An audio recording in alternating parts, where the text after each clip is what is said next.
What's going on, everyone? It is Super here, and welcome to the final Injustice 2 character breakdown video. And today I'm going to be doing Aquaman and Batman in the same video because they are, of course, two of the legacy characters coming over from the original Injustice. And if you guys missed any of my previous character breakdown videos, make sure you guys go check them out. Of course, I did one on Superman, Supergirl, Gorilla Grodd, and Atrocitus. So let's get into it. I don't think this one is going to be as long as the last two because, like I mentioned, these two are legacy characters. Every character coming over or coming back from the original Injustice are legacy characters. A lot of the same moves and gameplay style is going to carry over from the original Injustice. So I would definitely say if you want to know how to play a character day one, make sure to play Batman, Aquaman, and Superman if you do like those characters, because you will already have an understanding of how to play these characters because they have a lot of the same moves that they have in the original Injustice. Thankfully, Superman was the very first character I learned. I learned Batman already, and I learned Aquaman, so I'll be good and ready to go with these legacy characters. So let's get into it. A couple new things. I guess I'll start off with the new things. A couple new things for Batman is they actually changed up his trait just a little bit. They added another use for it. So Batman's trait pretty much is like three little bats that surround him, and they're good for combo extensions. They're good for pressure. You could go into a combo string and then activate them, and all three of the little bats are going to attack at the same time, so you could actually make it into a block string. You could extend your combos with it when normally you couldn't, but they actually added a new feature to his trait, which is going to be, I think, if you hold forward and the trait or down and the trait. I remember someone saying this, but it's a motion and the trait button. You actually call the bats to go around your opponent instead of yourself. So this actually opens up a lot of mind game possibilities for Batman players, because the opponent is going to be scared. At any point, you could activate the trait to actually attack your opponent, and since the bats are already circling your opponent, it's going to be instant. So it's definitely a good tool for some new mind games for Batman players. I think that's very cool. So moving on here, that is the only positive change. One negative change for a lot of Batman players is Batman's back three has actually been changed. It used to be like a winding kick that has a lot of range. It has a lot of range, and if you guys know Injustice, all forward threes and back threes. Back three obviously is the launcher that wall splats your opponent in order for them to bounce back, and you're able to do combo extensions. All the back threes are plus on block, so the fact that Batman had a back three that had a ton of range made it really, really good. Some people would say overpowered. So they changed that to now it's just like a punch motion. It's like a punch. It doesn't have that much range. I guess it has like normal range now. It doesn't have like a ridiculous amount of range. Also, his jump 2 was supposed to be like really, really good in the regular Injustice, and it seems like they took off some of the range. It used to hit like right at the top of the arc, and now it seems like Batman has more of a floaty jump, so it's not going to be as good as it was before, even though it does still look like it's going to be good. So moving on here, Batman's strings are the same. 2-2-3 is still a launcher. 1-2-3 still acts the same.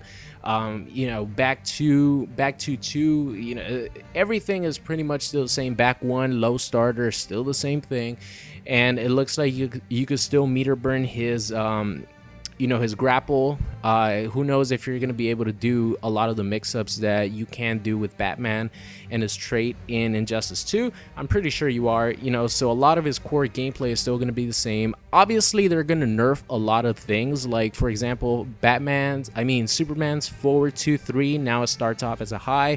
It's a way to not make it a 10-frame mid that has so much range. So I don't think Batman's 2-2 is going to be +8 on block anymore. That's actually a ridiculous amount to be plus on block. It's probably going to be neutral, maybe even -2, something like that. So all these moves are going to get toned down. So that's Batman right there. So Aquaman, we actually did not get to see a lot of gameplay from Aquaman. I actually don't know too many players who were at E3 and had their hands on the game.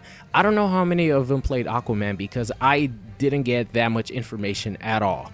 for Aquaman. I know that his back 1-2 is still the same. You know, the low combo start is still the same. His trade is still the same, which his trade is a water shield that makes you fall out of combos, and it's very useful. You know, it's very fast. It activates very fast, and if you have it on while your opponent's doing a combo on you, you'll actually fall off, which is a pretty nice trait.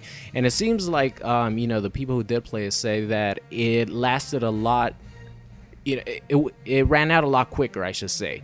It ran out a lot quicker, so it wasn't as good as it was before. It still acts the same way, but it ran out a lot quicker, and it took a lot longer to activate, or it took a lot longer to regenerate the trait. So you can't just get one trait and then like 2 seconds later get another trait, stuff like that. Moving on here is back 2 is still the same. The overhead back 2-3 is still the same. You know, he has a lot of the same moves. The only difference is that the Triton Rush actually doesn't do as much chip damage as it did in Injustice, because if you guys know, if you guys saw my like in the lab video with Aquaman, I was shocked. That Triton Rush, when you meter burn it, did like 15% chip, which is ridiculous. And I know that there is push blocking in Injustice to prevent you from taking all that chip damage at a cost of a meter, but let's just say you don't have a bar of meter and someone does that to you, you have to take that 15% chip. So people said that it was still a lot of chip, but it wasn't as much as in the first Injustice, which is definitely good.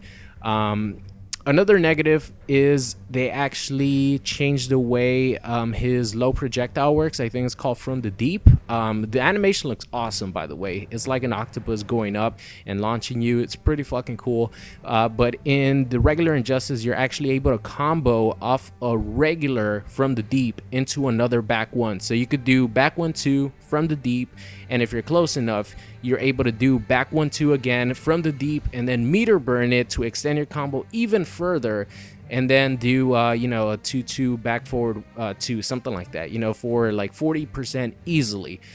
So now if you want to actually juggle off the From the Deep move, you have to meter burn it. You can no longer connect a back 1-2 off a regular From the Deep, so that actually takes away maybe 5 to 6% damage, which is I think it's pretty good, because you know, if you're gonna get a juggle and do as much damage as Aquaman did and as good as he was, you know, I definitely think that you have to spend the bar meter to get that extra, you know, 5% of damage. So that's going to be it for the character breakdown video. I hope you guys enjoyed it. I said it wasn't going to be as long as the other ones, and it might be even longer. So you guys know I love to talk, because Injustice 2 is awesome. I can't wait for this game to come out, and I can't wait for more character reveals, because I want to do some more breakdown videos. I want to see some more Injustice 2 gameplay. But for now, this is going to be it. I hope you guys enjoyed all the character breakdowns, and I will see you guys next time.